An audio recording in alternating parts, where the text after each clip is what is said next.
Welcome, everyone. We are thrilled to have you join us on this fascinating journey through time. Today, we embark on an adventure that will take us back to an era filled with intrigue, valor, and monumental events that shaped the course of history. Today, we'll be diving into the depths of history to explore one of the longest and most significant conflicts in medieval Europe, the Hundred Years' War. This war, which lasted from 1337 to 1453, was not just a series of battles, but a complex and multifaceted conflict that involved politics, economics, and social upheaval. It was a time when the destinies of nations were forged in the crucible of war. The Hundred Years' War was a period of intense struggle and transformation, where every battle and every decision had far-reaching consequences. The Hundred Years' War was a monumental struggle between the Kingdom of England and the Kingdom of France. It was a war that saw the rise and fall of kings, the birth of national identities, and the transformation of medieval warfare. The conflict began over claims to the French throne, but it evolved into something much more significant. It became a defining moment in the history of both nations, shaping their futures in ways that are still felt today. The war also brought about significant changes in military tactics and the role of the common soldier, forever altering the landscape of European warfare. Throughout this series, we will delve into the key events, battles, and figures that played pivotal roles in this epic conflict. From the Battle of Agincourt to the Siege of Orléans, from Edward III to Joan of Arc, we will uncover the stories that have been passed down through the ages. We will examine the strategies, the politics, and the human experiences that define this era. We will also explore the cultural and societal impacts of the war, looking at how it influenced art, literature, and the everyday lives of people. So, let's get started, shall we? Prepare to step back in time and witness history come alive.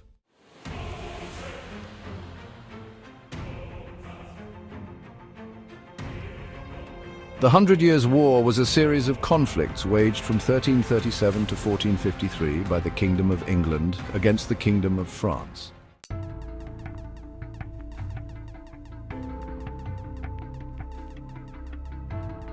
Spanning over a century, the war saw numerous battles, truces, and shifts in power.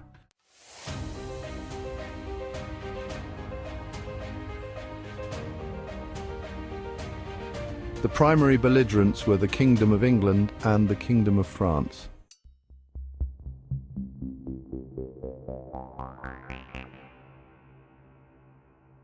The root causes of the war included dynastic disputes, territorial claims, and feudal tensions.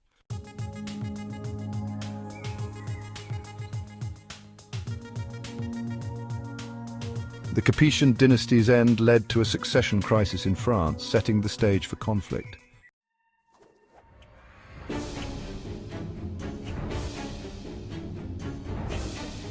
English claims to the French throne were bolstered by the marriage of Eleanor of Aquitaine to Henry II of England.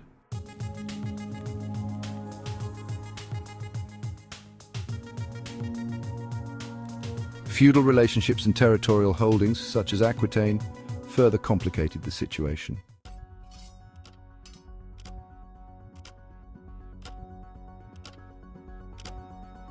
The early phases of the Hundred Years' War, spanning from 1337 to 1360, set the stage for a prolonged and complex conflict.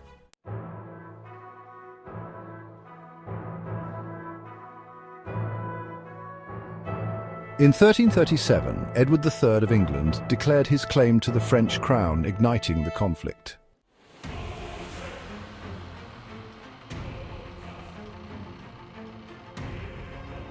The early phases of the war saw significant battles, including the Battle of Sluys in 1340, the Battle of Crécy in 1346, and the Siege of Calais in 1347.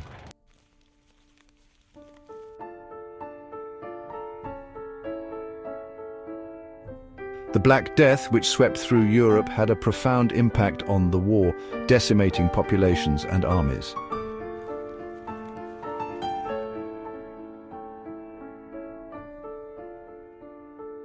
The Treaty of Bretigny in 1360 marked a temporary halt in hostilities, with significant territorial gains for England.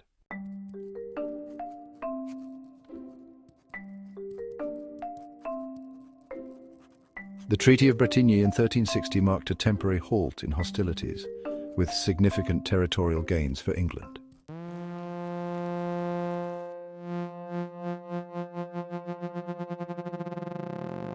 However, tensions soon resurfaced, leading to the renewal of hostilities in 1369.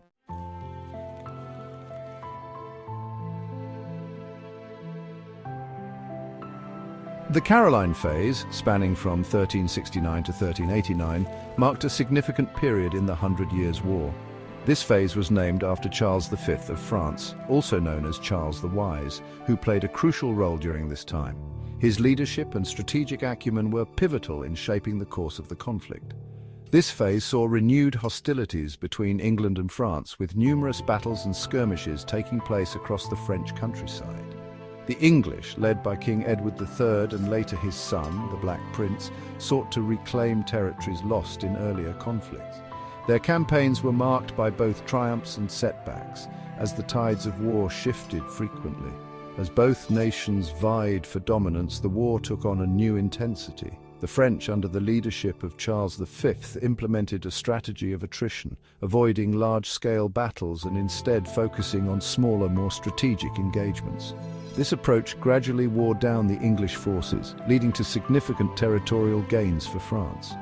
Charles V's tactics were innovative for the time, emphasizing patience and strategic positioning over direct confrontation. The Caroline phase also saw the use of new military technologies and tactics, including the widespread use of longbows by the English and improved fortifications by the French. These innovations changed the nature of warfare and had a lasting impact on military strategy in Europe. The longbow, in particular, became a symbol of English military prowess, capable of devastating enemy ranks from a distance. The war also had profound effects on the civilian populations of both nations. Villages and towns were frequently caught in the crossfire, leading to widespread destruction and hardship. The economic and social fabric of medieval Europe was deeply affected by the prolonged conflict. Civilians faced not only the immediate dangers of war, but also the long-term consequences of disrupted trade and agriculture. Despite the ongoing hostilities, there were also periods of negotiation and attempts at peace. Various treaties were signed, though they often proved temporary and fragile. The Caroline phase ultimately set the stage for the later stages of the Hundred Years' War, which would continue to shape the course of European history for decades to come. These treaties, while fleeting, were crucial in providing brief respites from the relentless conflict, allowing both sides to regroup and strategize for future engagements.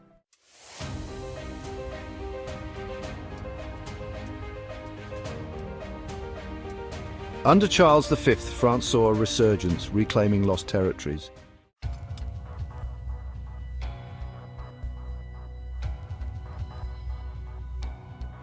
Guerrilla warfare tactics and internal strife led to a decline in English power.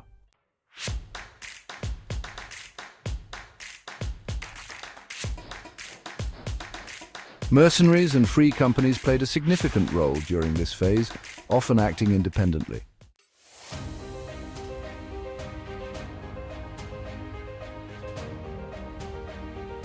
Henry V's leadership marked a revival of English fortunes, highlighted by the Battle of Agincourt in 1415.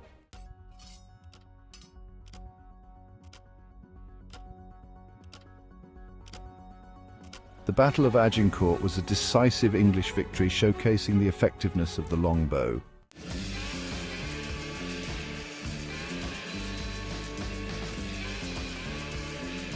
The Treaty of Troyes in 1420 recognized Henry V as the heir to the French throne, but its implications were short-lived.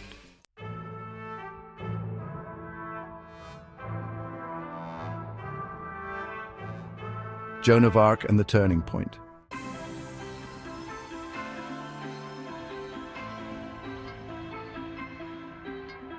Joan of Arc emerged as a pivotal figure, leading French forces to lift the siege of Orléans in 1429.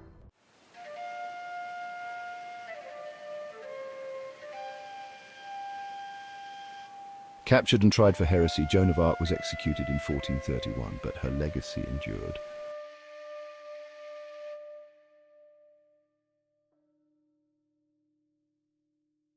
Her martyrdom had a profound psychological impact on both the French and English.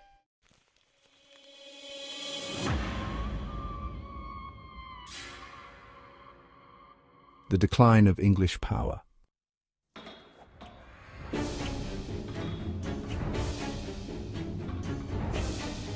Charles VII's reforms and the resurgence of French nationalism turned the tide against England.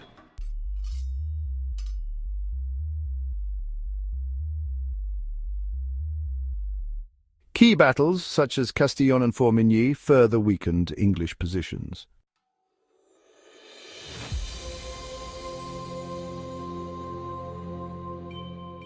By the end of the war, England had lost nearly all its holdings in France.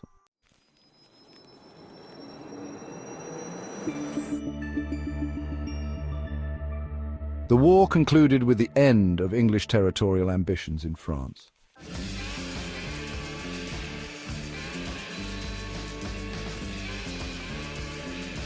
The war concluded with the end of English territorial ambitions in France.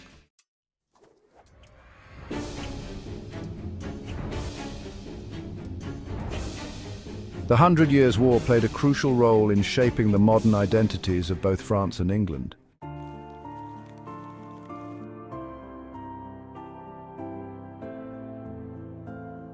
Impact and legacy.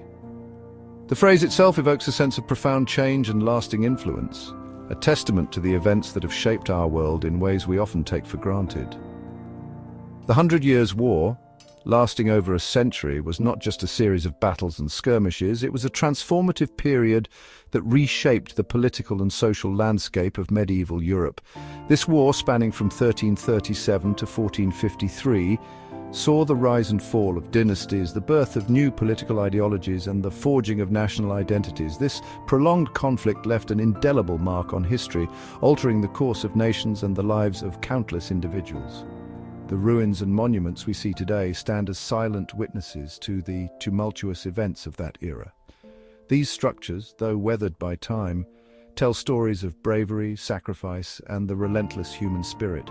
Its effects rippled through generations, influencing the lives of people in ways both direct and indirect. From the nobility to the common folk, the war's legacy was felt in every stratum of society. Families were torn apart, villages were decimated, and economies were disrupted. The social fabric of medieval Europe was forever altered, with long-lasting consequences that would shape the future. The war played a crucial role in shaping the future of both England and France in profound ways.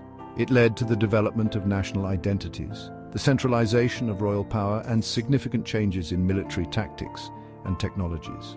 The coats of arms and flags from that period symbolized the enduring legacy of a conflict that forever changed the course of history.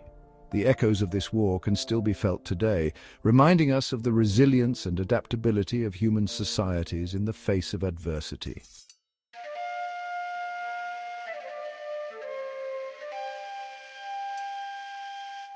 The war had lasting social, economic, and political consequences for both nations. The fabric of society was altered, economies were strained, and political landscapes were forever changed.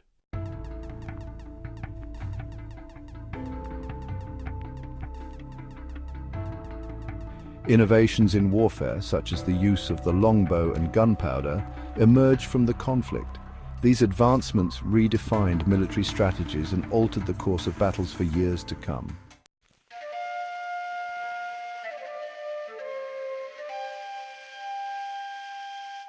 The Hundred Years' War had long-term implications for European geopolitics, influencing future conflicts and alliances.